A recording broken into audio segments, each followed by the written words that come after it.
Hello everyone. तो आज हम लोग पढ़ेंगे जर्म प्लाज्म एक्टिविटीज़।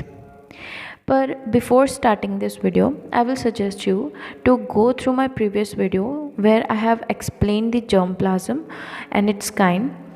तो अगर आप वो वीडियो देख लेंगे तो जर्म प्लाज्म एक्टिविटी समझने में आपको थोड़ी आसानी होगी। ठीक है, तो हम स्टार्ट करते हैं वीडियो को। तो पहले हम बात करेंगे कि जर्म प्लाज्म एक्टिविटीज़ होती क्या है। एक्टिविटीज़ मीन्स कि वो बेसिक स्टेप्स, मतलब कि जर्म प्लाज्म को की कलेक्शन से लेके जर्म प्लाज्म की यूटिलाइजेशन तक जो भी बेसिक स्टेप्स जो इन्वॉल्व होते हैं उन्हें एक्टिविटीज़ कहते हैं। बेसिकली 6 मेन स्टेप्स हैं। पहला है एक्सप्लोरेशन एंड कलेक्शन, मतलब कि हम जर्म प्लाज्म को कहाँ से और कैसे कलेक्ट करेंगे। ठीक है। दूसरा है कंजर्वेशन। कंजर्वेशन का मतलब कि हम जर्म प्लाज्म को कैसे प्रोटेक्ट रखेंगे। उसके बाद नेक्स्ट पॉइंट है इवेल्युएशन, मतलब कि हम जर्म प्लाज्म की स्क्रीनिंग कैसे करेंगे। देन डॉक्यूमेंटेशन, कि हम उसका जो भी डाटा होगा उसे कैसे मेंटेन रखेंगे। देन डिस्ट्रीब्यूशन, हम जर्म प्लाज्म को डिस्ट्रीब्यूट कैसे करेंगे और किस में डिस्ट्रीब्यूट करेंगे, किस किस को जर्म प्लाज्म दे सकते हैं। और लास्ट है हमारा यूटिलाइजेशन, मतलब कि हम जर्म प्लाज्म को यूटिलाइज कैसे कर सकते हैं। ठीक है, तो सबसे पहले हम पढ़ेंगे एक्सप्लोरेशन एंड कलेक्शन। क्या होता है ये? कलेक्शन का जनरली मीन होता है कि हम जर्म प्लाज्म को कलेक्ट कर रहे हैं, मतलब कि डिफरेंट सोर्सेज से हम जर्म प्लाज्म यानी कि प्रोपगेटिंग मटेरियल हम उसे कलेक्ट कर रहे हैं डिफरेंट सोर्सेज से। ठीक है, कलेक्ट करने के बाद हम उसे किसी एक प्लेस पे रख रहे हैं। जैसे कि इस पिक्चर में आप देख सकते हो, सपोज़ करो कि ये हमारे पास वीट का जर्म प्लाज्म है। ये हमने डिफरेंट प्लेसेस से इकट्ठा किया है, पर हमने इसे प्लेस एक जगह पे किया है। ठीक है, इसे कहते हैं कलेक्शन। अब कलेक्शन की प्रोसेस में बेसिक 5 इम्पॉर्टेंट प्रोसेसेस होती हैं। ठीक है, कलेक्शन करते समय हमें किन बातों का ध्यान रखना चाहिए? पहला है source of collection. Source of collection का मतलब क्या होता है कि हम किस सोर्स से कलेक्शन कर रहे हैं जर्म प्लाज्म की। ठीक है, हम जर्म प्लाज्म को कहाँ कहाँ से कलेक्ट कर सकते हैं? पहला तो है हम जर्म प्लाज्म को सेंटर ऑफ ओरिजिन से कलेक्ट कर सकते हैं। सेंटर ऑफ ओरिजिन का मतलब क्या हो गया कि जहाँ पे वो क्रॉप प्लांट बॉर्न हुई है, जहाँ पे वो क्रॉप प्लांट ओरिजिन हुई है। ठीक है, ओरिजिनेट हुई है, उस प्लेस को कहते हैं सेंटर ऑफ ओरिजिन। ठीक है, हम वहाँ से कलेक्ट कर सकते हैं जर्म प्लाज्म को। ठीक है, जर्म प्लाज्म मतलब मान के चलो सीड्स की बात करें, तो अगर हम वीट का जर्म प्लाज्म कलेक्ट कर रहे हैं तो कहाँ से कर सकते हैं? पहले तो हम उस जगह से कलेक्ट कर सकते हैं जहाँ पे वीट की ओरिजिनेशन हुई है। ठीक है, दूसरा है जीन बैंक। तो जीन बैंक क्या होता है? जीन बैंक एक इस पिक्चर में आप देख सकते हो, जीन बैंक एक ऐसी जगह होती है जहाँ पे हम डिफरेंट क्रॉप्स के जर्म प्लाज्म को इकट्ठा करके रखते हैं। ठीक है, जैसे हमारा नॉर्मल बैंक होता है, हम बैंक में जाते हैं तो बहुत सारे लोगों के पैसे बैंक में होते हैं ना, उसी तरीके से बहुत सारी, पर उस बैंक में क्या करते हैं हम पैसे लेकर आते हैं, पर उसी तरीके से जीन बैंक में डिफरेंट क्रॉप्स के प्रोपगेटिंग मटेरियल्स होते हैं, तो हम जीन बैंक से उन प्रोपगेटिंग मटेरियल्स को ले सकते हैं। ठीक है, दूसरा सोर्स हो गया हमारा जीन बैंक। तीसरा हो गया जीन सेंचुरीज, या फिर हम सीड कंपनी से सीड ले सकते हैं, या फिर हम फार्मर के फील्ड से भी जर्म प्लाज्म को इकट्ठा कर सकते हैं। ठीक है, ये बेसिक 5 ऐसे सोर्स हैं जहाँ से हम जर्म प्लाज्म को कलेक्ट कर सकते हैं। तो सेकंड है priority of collection. Priority of collection का मतलब क्या है कि हम किस क्रॉप को प्रियोरिटी देंगे पहले, कि इसे पहले इसका जर्म प्लाज्म हम पहले कलेक्ट करेंगे। ठीक है, तो प्रियोरिटी का मतलब क्या हो गया कि हम उन स्पीसीज़ को, उन क्रॉप स्पीसीज़ को पहले कलेक्ट करेंगे उनका जर्म प्लाज्म जो एंडेंजर्ड स्पीसीज़ है। एंडेंजर्ड स्पीसीज़ का मतलब क्या हो गया कि जो विलुप्त होने वाली है। ठीक है, जैसे इंडेंजर्ड का एग्जांपल लेके, ऐसा कॉमन एग्जांपल है जैसे कि सफ़ेद शेर, मतलब वाइट लायंस, ये एक एंडेंजर्ड स्पीसीज़ है, ये ख़त्म होने वाली है स्पीसीज़। ठीक है, तो हम ऐसी स्पीसीज़ के जर्म प्लाज्म को पहले कलेक्ट करेंगे as compare to other crop species. ठीक है, उसी तरीके से नेक्स्ट है एजेंसीज़, मतलब कि हम एजेंसीज से भी जर्म प्लाज्म को कलेक्ट कर सकते हैं। तो एजेंसीज़ कौन कौन सी है? एजेंसीज जैसे national bureau of plant genetic resources जो कि नई न्यू दिल्ली में है, IBPGR जो कि एक इंटरनेशनल ऑर्गेनाइजेशन है। तो हम ऐसी एजेंसीज और इंस्टीट्यूट से जर्म प्लाज्म को कलेक्ट कर सकते हैं, ठीक है। नेक्स्ट है method of sampling. Method of sampling का मतलब क्या होगा कि हम कलेक्शन के टाइम पे किस तरीके से जर्म प्लाज्म की सैम्पलिंग करेंगे। तो सैम्पलिंग बेसिकली दो टाइप की होती है, रैंडम सैम्पलिंग और बायस्ड सैम्पलिंग। रैंडम सैम्पलिंग का मतलब क्या होगा कि हम किसी फील्ड में जाएंगे और रैंडमली कोई भी प्लांट सिलेक्ट कर लेंगे, ठीक है, उस मतलब किसी भी प्लांट को हम रैंडमली सिलेक्ट करेंगे।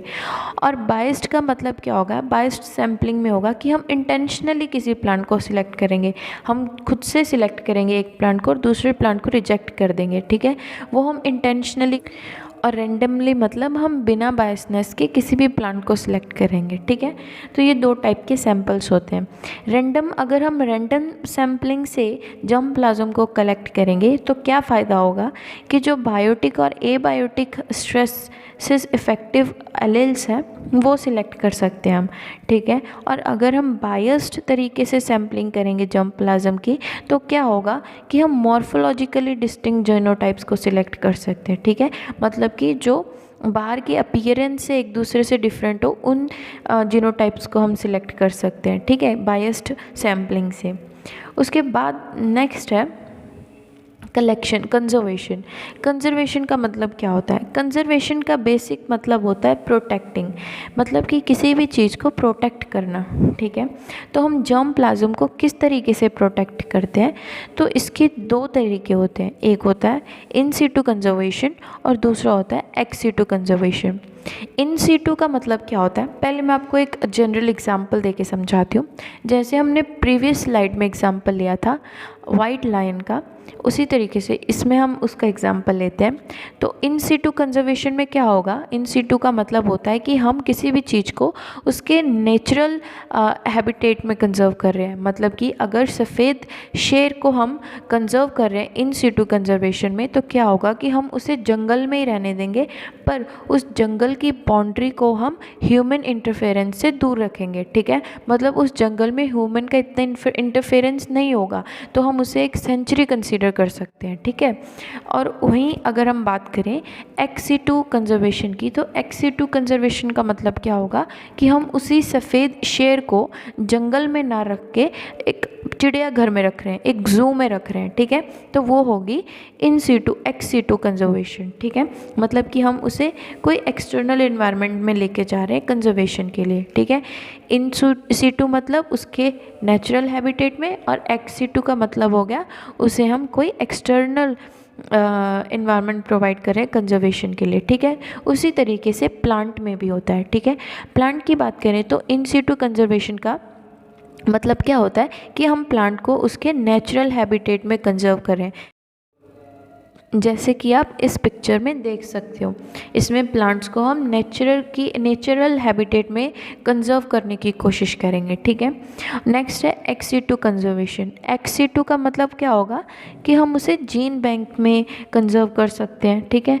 जीन बैंक मतलब हम आर्टिफिशियल एनवायरनमेंट में से कंजर्व कर सकते हैं। जैसे हम इसके जो जर्म प्लाज्म के जो सीड्स होंगे वो बहुत सारे इस जर्म प्लाज्म के सीड्स को हम एक साथ जीन बैंक में रख सकते हैं।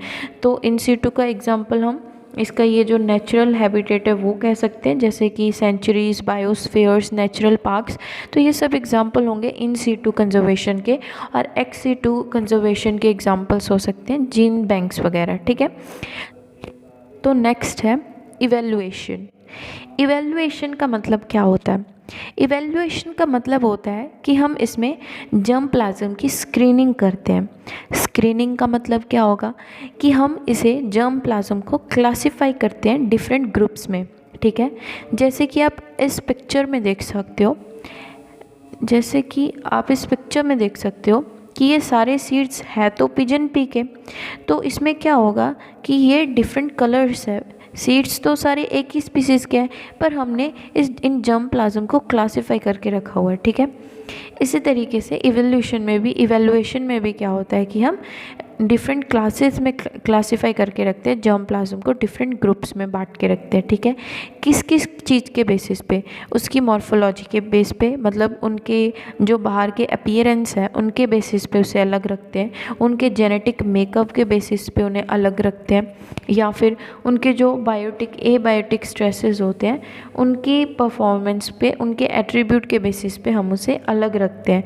जैसे ड्वार्फिंग वैरायटीज़ के जर्म प्लाज्म को हम अलग रख सकते हैं, या फिर जिन जर्म प्लाज्म के पास अर्लीनेस का कैरेक्टर है उनके जर्म प्लाज्म को हम अलग रख सकते हैं। तो ये होती है screening process of germ plasm, ठीक है। अब नेक्स्ट बात करें डॉक्यूमेंटेशन की। तो डॉक्यूमेंटेशन की प्रोसेस क्या होती है? डॉक्यूमेंटेशन सिंपली मतलब होता है किसी चीज़ का रिकॉर्ड को मेंटेन रखना, ठीक है। तो जर्म प्लाज्म में भी हम रिकॉर्ड को मेंटेन रखते हैं। कैसे? कंप्यूटर की हेल्प से। मतलब जितना भी डाटा हमारे पास है जर्म प्लाज्म का, हम उस पूरे डाटा को कंप्यूटर की मेमोरी में स्टोर रखते हैं। क्यों? ताकि हम अगर इन फ्यूचर उस जर्म प्लाज्म के बारे में कुछ भी जानना चाहते हैं तो हम उसके डाटा से मतलब उसकी इन्फॉर्मेशन निकाल सकते हैं। जैसे कि हमने उस जर्म प्लाज्म की कलेक्शन कहाँ से की, उसका सोर्स ऑफ कलेक्शन क्या था, उसे कंजर्व कैसे करके रखा हुआ था, उसकी स्क्रीनिंग की जो भी इंफॉर्मेशन होती है वो भी डाटा में मेंटेन होती है, ठीक है। तो इस सब के कंपाइलेशन को ही डॉक्यूमेंटेशन कहते हैं, ठीक है। अब नेक्स्ट बात करें डिस्ट्रीब्यूशन की। तो डिस्ट्रीब्यूशन क्या होती है जर्म प्लाज्म की? तो डिस्ट्रीब्यूशन का सिंपल मतलब होता है चीज़ को बांटना। तो हम इसमें क्या करते हैं, हम जर्म प्लाज्म को बांटते हैं, ठीक है। अब जर्म प्लाज्म की जो डिस्ट्रीब्यूशन की मेन रिस्पॉन्सिबिलिटी होती है वो जीन बैंक्स की होती है, ठीक है। कि जीन बैंक की ये रिस्पॉन्सिबिलिटी होती है कि वो आगे जर्म प्लाज्म को कैसे डिस्ट्रीब्यूट करेंगे, ठीक है। जब हम लोग मतलब अपना कोई भी रिसर्च वर्क करते हैं, जैसे एमएससी में हम लोगों ने किया था, तो हम लोग क्या करते हैं कि जो जर्म प्लाज्म, जो सीड्स हम अपने प्लॉट्स में ग्रो करते हैं, तो वो हम या तो किसी यूनिवर्सिटी से लेते हैं या फिर किसी जीन बैंक से उन सीड्स को लेते हैं। तो वो जीन बैंक उन सीड्स को रिसर्च पर्पस के लिए भेजता है, ठीक है। तो इसीलिए जर्म प्लाज्म हम जीन बैंक से ले सकते हैं, ठीक है। क्यों लेते हैं? जैसे मैंने बताया कि रिसर्च वर्क्स के लिए हम जर्म प्लाज्म का यूज़ कर सकते हैं। और जो सैंपल होता है उसकी क्वांटिटी बहुत कम होती है। मतलब कि जो भी जीन बैंक हमें सैंपल भेजता है जर्म प्लाज्म का, वो बेसिकली डिपेंड करता है कि जीन बैंक में कितने अमाउंट में सैंपल प्रेजेंट है उस पर्टिकुलर क्रॉप का, ठीक है।